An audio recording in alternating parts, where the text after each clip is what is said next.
I've spent thousands of dollars on camera gear over the years, but not all of it is worth it. Today, I'm gonna share the equipment I'll never buy again, why it doesn't work for me or why it didn't work for me, and what to use instead so you don't make the same mistakes.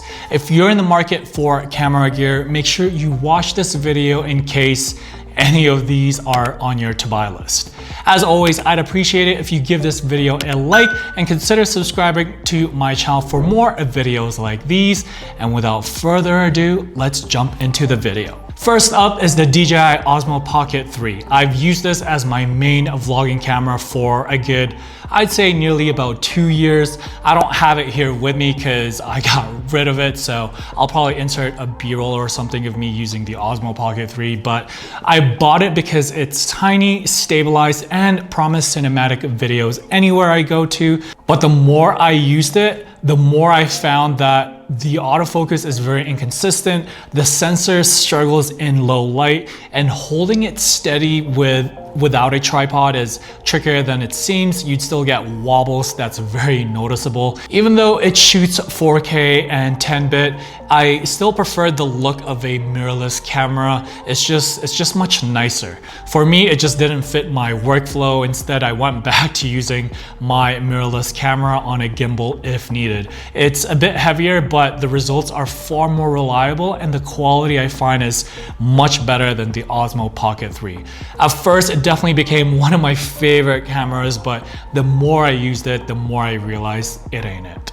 Next is the GoPro. I bought it thinking I could capture action shots and vlogs anywhere, which I did, but the ultra wide lens distorts portraits. I don't like that look. Also, the built-in mic sounds horrible. And honestly, it's more of a hassle than a help for the kind of content I make. For on-the-go shooting, I stick to my compact mirrorless cameras with, proper stabilization. Third is the dual battery handle grip. It seemed like a great idea to extend shooting time for me, but in reality, it made my camera bulkier, uncomfortable to hold. It also made it heavier and sometimes unbalanced on a tripod. For longer shoots, I definitely prefer using high capacity batteries inside the camera or like a small external power bank.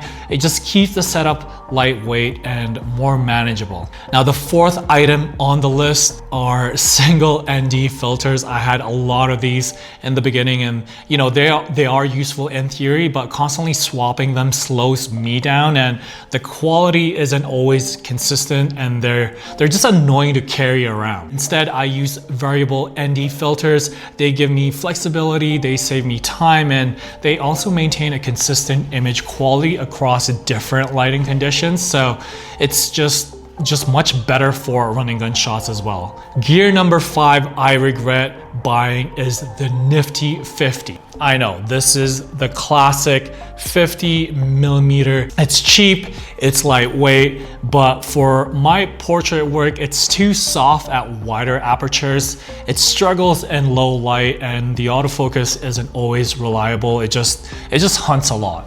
I think it was the second lens I got due to my budget at the time, though I had some questionable shots with it. Somehow, for some reason, I was still able to have decent photos and videos for client work. And I was shocked with that. Now I use lenses that are much faster, sharper, and more versatile for portraits, like the 85mm 1.8 is definitely one of my favorite prime lenses out there. Now on to the sixth one, and this one is a wide angle zoom lens with a 4.0 aperture. Seems affordable, yes, and convenient, but the image quality in low light is very, very poor and bokeh is limited. And they're just not versatile for the creative portrait work that I do. So in the past, specifically, I use Sony's 16 to 35mm f4, and even for landscapes, the f4 just didn't cut it for me. I prefer lenses with wider apertures like f2.8 or faster, which gave better depth of field control and just sharper results. I now use the wide zoom Tamron lenses because they just produce decent quality with a constant f2.8 at a reasonable price as well. Number 7 on this list is point and shoot cameras. Yes, they are compact and easy to use, but the image quality, autofocus, and low light performance are very disappointing for serious content that you want to make. I use the Sony ZV-1 and the Canon G7X, and they became my main vlogging camera for a little bit, but just like the DJI Osmo Pocket 3, I wasn't a fan of the quality, so it's the same result. I went back to my mirrorless camera for a better quality output. Number 8 is on-camera shotgun mics. They seemed perfect for clean audio on the go, and especially for vlogging.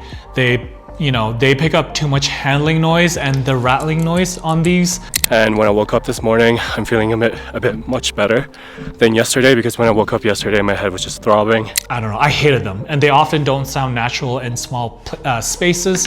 I prefer lav mics or wireless mics. It's a small adjustment for a huge jump in sound quality, and plus they take up less space too, and there's more flexibility and recording audio distance. And if you haven't seen my full review on the DJI wireless mic just yet, this is actually the Mic Mini. I did a review on this not too long ago. Make sure you check it out. But these are the mics that I'm using now. It's very compact, it's lightweight, long battery life, and the quality, I mean, you can hear me now, the quality of this mic is amazing. So I went from this to this. As you can see, definitely much smaller footprint, and the quality, I feel, is just so much better. And this is also much cheaper. Number 9 on this list, sling bags. They look convenient, but they often make it awkward to access gear quickly. They put uneven strain on one shoulder and don't distribute weight well on long shoots. Plus, when I'm traveling, there's some places or areas where I don't want people to know that I'm carrying an expensive camera with me. And if I carry this sling, it's obviously a camera bag, so yeah, that's a complete giveaway. So now I use a Wandered Rogue sling, which looks like a regular sling bag to a normal person, unless the person obviously knows the brand, the Wandered brand, and knows their camera gear. Either that or just a simple backpack style camera bag that balances weight and keeps gear protected. For the Wandered Rogue sling, like I said, yeah, it's not noticeable unless the person is actually a camera gearhead. Then yeah, that's a different story. And last on the list is my mini Joby tripod. It's tiny, portable, but they're unstable with heavier cameras and can wobble even in light wind. They even broke on me a few times too, like these pieces would break, and I don't know, at the time I don't know why I felt the need to replace it. But for a reliable setup, I use a sturdy travel tripod or a lightweight, carbon fiber tripod instead. It's just much more portable and more stable. This one is the Manfrotto tripod. It's good enough for me. It doesn't break or anything. It's, like I said, it's fairly sturdy and stable. It's just more reliable than this. So yeah, definitely use these now. I actually have 2 of these, which is great, because now I no longer need this. It's actually collected dust. So those are the camera, lenses, and accessories I won't buy again. Most of these items had promise at the time, but in practice, they just didn't fit my workflow, my style, or my needs. The big takeaway: gear should make your shooting easier, not more frustrating. If you've ever had a piece of camera equipment you regretted buying, drop it in the comments section down below, as I'd love to hear your story, or also just to make me feel like I'm not the only one in this situation. But if you found this helpful, don't forget to like and subscribe. Thanks for watching, and I'll see you in the next video.